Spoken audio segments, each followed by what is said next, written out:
Freya? Fiona? Anong ginagawa mo dito?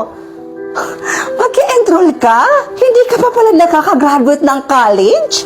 Sa edad mong yan? Tsaka, bakit ganyan yung suot mo? Alam mo bang pribadong eskwelahan nito? Nakakahiya ka? Parang napulot sa basurahan yung suot mo.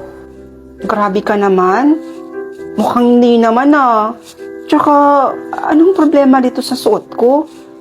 Maayos naman to ah. Mukha kang chimay. Alam mo ba yon?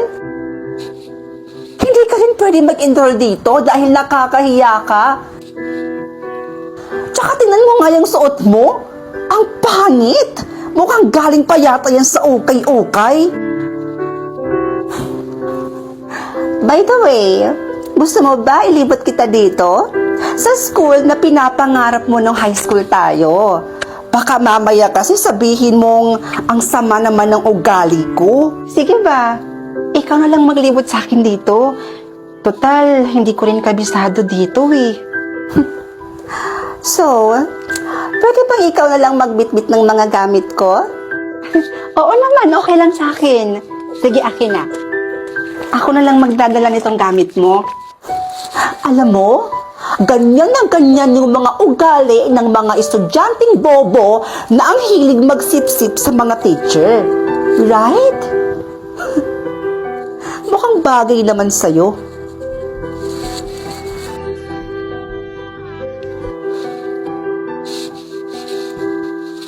So, ito naman yung library ng school na to.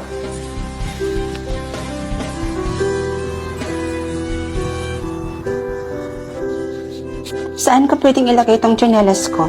Naka-tsinelas ka lang? Wala ka bang sapatos? Ang dugyot mo naman!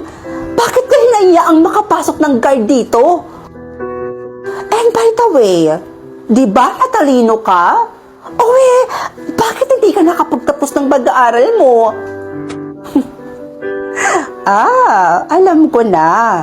Kasi sinabihan ka ng nanay mo na huminto ka na lang sa pag-aaral mo at magtrabaho ka na lang para makatulong ka sa kanila.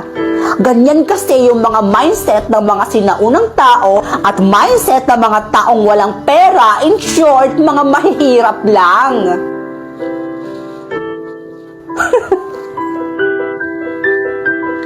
Siya nga pala, congrats. Napaka-successful mo na. Isa pa, teacher ka na ngayon. Sinabi mo pa? Naiinggit ka, no? Kasi akalain mo yon? Teacher na ako ngayon dito sa eskwelahang pinapangarap mo nung high school tayo. At 8 subject pa ang hawak ko. Kaya mo yon? Ang galing mo naman. Kahanga-hanga talaga. Talaga?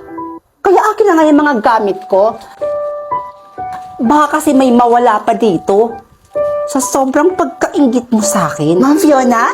Good morning, Ma'am Fiona. Good morning, Teacher Fiona. Good morning, Ma'am. Kita mo yon? Ganun na ganun talaga yung klase ng mga estudyanteng mahihina ang utak. Babatiin ka nila, tapos sisip-sip sa'yo para taasan yung grado nila. Di pagawain mo yun ng high school tayo? Alam mo, hindi porket na binabate o binibitbit ng mga estudyante yung mga gamit mo sa tuwing nakikita kanila, ibig sabihin na nun sumisip-sip o mahihina na ang kanilang mga utak. Ang pagbate ng isang estudyante sa isang guro ay sumisimbolo yon ng paggalang at pagrespeto. Teka, hawak mo ba yung mga estudyanteng yon? Hindi, pero kahit anong sabihin mo, bobo pa rin ang tawag doon. Sige na, makakaalis ka na. Kasi darating ngayon yung bagong principal dito sa eskwelahang ito.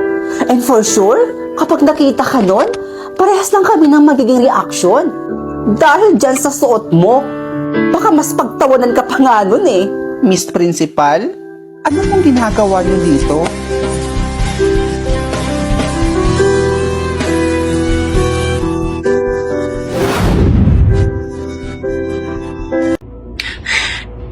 Nakakainis. Hay nako te, imbis na ma-stress ka dyan, isukat mo na lang kaya to.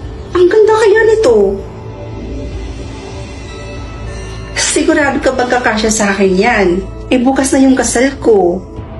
Ba't pa kasi ako in-scam nung kausap ko dun sa wedding gown? Aligaga tuloy ako ngayon. Ate naman, hayaan mo na yun.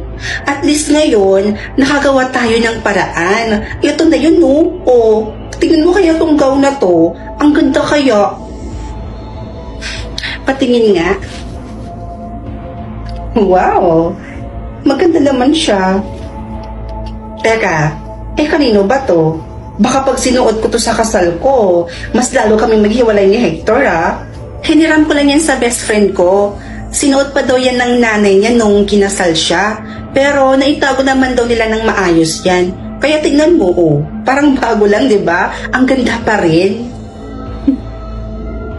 Oh, ano ate? Let's go? Oh, wait lang. Kuhaan na muna kita ng tubig, ha? Diyan ka lang. Kim, kinakabahan ako. Ano? Kinakabahan? Bakit naman? Ipon ko ba kung bakit eh? Sus! O siya, sige, wait lang. Kukuha lang ako ng tubig doon. O ate, uminom ka muna. Bakit ka ba kasi kinakabahan, ate? Kaming pamilya mo at mga kaibigan mo rin naman yung mga nandoon. Ewan ko ba? Ganito pala yung feeling ng ikakasal, no? Grabe, kinakabahan ako pa. Hindi na ako makahinga. Isipin mo na lang na mamaya magiging asawa mo na si Kuya Hector. At mabibinyagan na rin yung kamang nabili nyo, diba? Anyways, tingnan mo yung gown. Bagay na bagay pala sa akin. Oh, tingnan mo. Oh, fit na fit, diba? Oo nga, no? Oh, diba? Sabi ko naman kasi sa'yo, ate, trust me. Kim, ano nangyari sa ate mo? Nahimatay siya habang naglalakad siya sa aisle.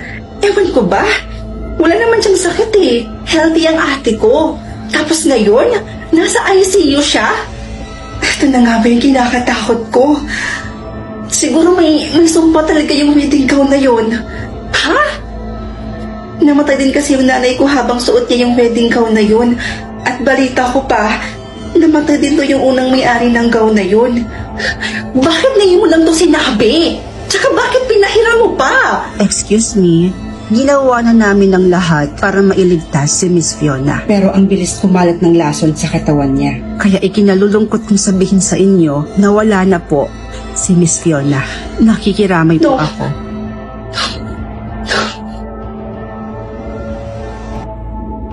Ngayon, lumanda ka sa akin dahil susunugin na kita. Anak, tama ba yung narinig ko? Pwede mo pang isuot yan. Opo, itay. Dahil may sumpa ang gown na to. Naalala niyo pa po ba nung kinasal kayo ni inay na habang suot-suot niya ang gown na to, nahimatay siya at namatay din sa araw na yon? Katulad nung may-ari ng gown na to, di ba namatay din po siya habang suot ang gown na to? May sumpa ang gown na to, itay. Kaya dapat dito, sunugin. Nak, totoong may sumpa ang gown na isinuot ng nanay mo. Pero yung gown na hawak-hawak mo ngayon, hindi yan ang gown na isinuot ng nanay mo. Dahil ang gown na yon, matagal na namin sinunog. Po? So bakit namatay si Ate Fiona? Planado ba ang lahat? May kinalaman kaya si Kim dito?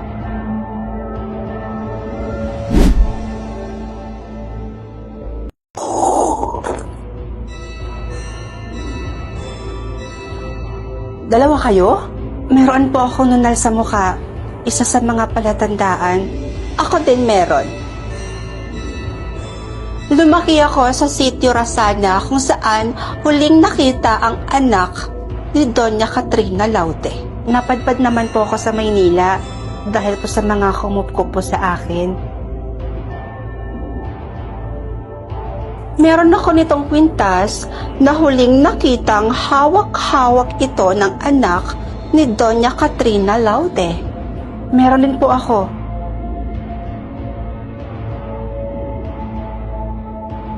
Kulay brown ang buhok ko, gaya ng buhok ni Doña Katrina Laude. Itim ang buhok ni Mama at hindi brown. Hindi kaya nagpapanggap lamang kayong dalawa? Dahil alam niyo na rin naman na sobrang yaman at makapangyarihan niyan si Doña Katrina Laude. Hindi ko habol ang pera, miss. Naghahanap din kasi ako ng kalinga ng isang ina. Tumatanda na po si Mama at kailangan niya rin po ng magkaalaga po sa kanya. Pupunta ko ngayon doon sa loob at kakausapin ko si Doña Katrina Laude. At aalamin ko na rin kung ano ang kanyang suhestyon. Dito lamang kayo at babalikan ko kayo mamaya.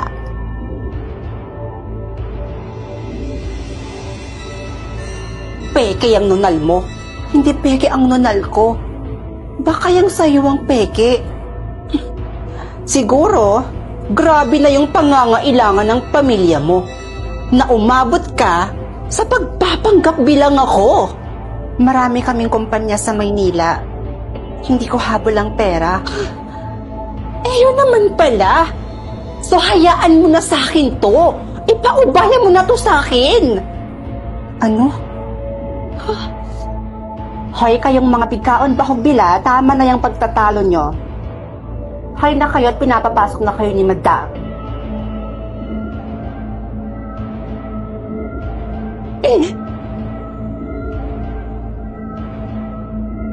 Madam, nandito na po sila.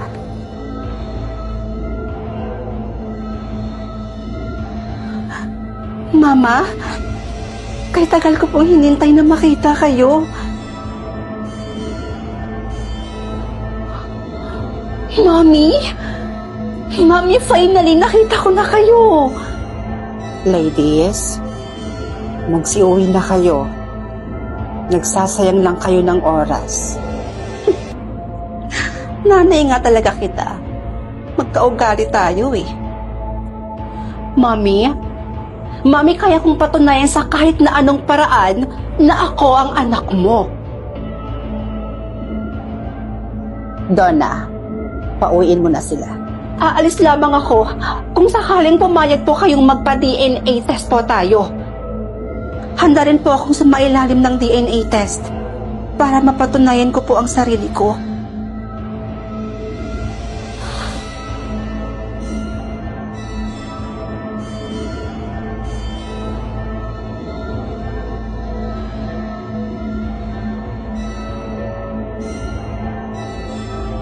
Madam and ladies, may resulta na ang DNA.